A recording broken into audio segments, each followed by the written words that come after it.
Faux. Clairement faux. Ça va dépendre de votre positionnement industriel, de votre positionnement économique sur différentes chaînes de valeur.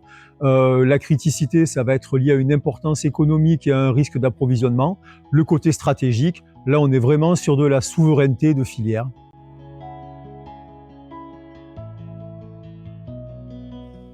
Faux pour les secteurs les plus stratégiques, vrai pour la métallurgie.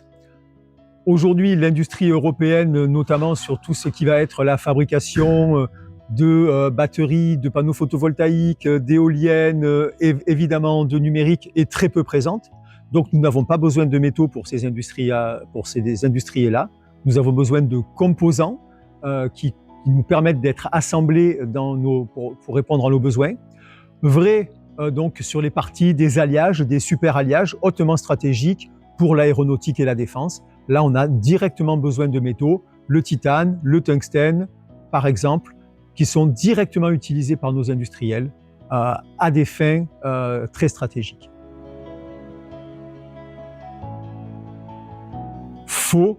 Là aussi, une mine, c'est un petit espace géologique dans lequel on a entièrement caractérisé l'organisation minérale, dans lequel on connaît la quantité du métal que l'on veut récupérer, on connaît la technologie avec laquelle on va le récupérer, et donc on peut estimer le coût de production, et cela sur 5, 10, 15, voire 20 ans.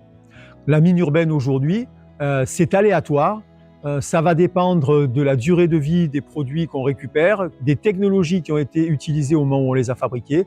Donc pour deux objets qui ont le même service, ils ne vont pas du tout contenir les mêmes métaux. Donc sans une caractérisation très précise d'un objet au moment de son recyclage, on ne sait pas ce qu'il contient et on ne sait pas combien de ces objets on va pouvoir récupérer. Oui et non, à nouveau.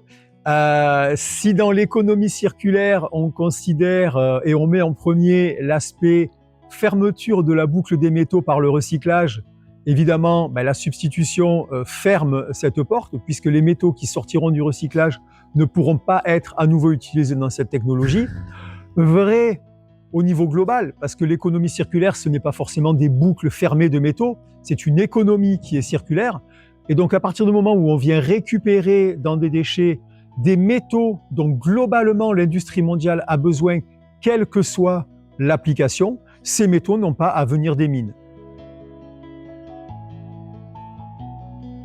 Nous sommes dans une phase de transition. Cette transition repose sur des technologies innovantes qui utilisent de nombreux petits métaux qui n'étaient pas ou très peu utilisés avant.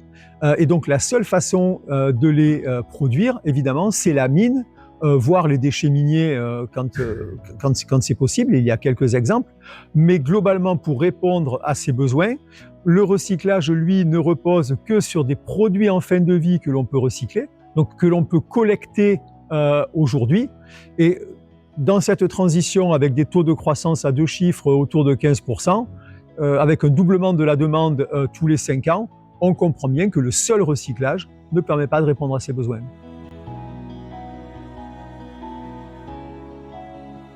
Vrai dans le cadre du Critical Raw Materials Act, qui nous demande de maîtriser non seulement la partie minière, mais aussi la partie de raffinage, avec évidemment toujours un petit bémol, c'est que si dans des pays amis au sein du G7 par exemple, il y a suffisamment de capacités de raffinage non utilisées aujourd'hui, il faut quand même déjà optimiser les usines existantes et donc pas forcément les positionner chez nous, ce qui a conduit notamment le Industrial Accelerator Act à introduire la notion de Made for Europe et pas seulement Made in Europe.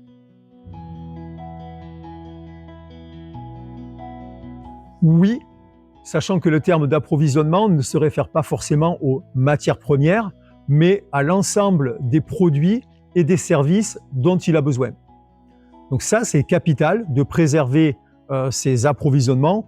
Nous, on préfère dire de préserver ces chaînes de valeur, c'est-à-dire garantir que nos services seront assurés par les différents maillons de la chaîne en lesquels il faut savoir s'approvisionner auprès d'un nombre de pays auxquels on peut avoir confiance, donc avec une diversification des approvisionnements, ne pas dépendre à plus de X% d'une technologie, ne pas dépendre à plus de X% d'un pays. Ce sont les notions qui ont été introduites dans la dernière déclaration du G7 autour des matières premières et notamment autour des aimants.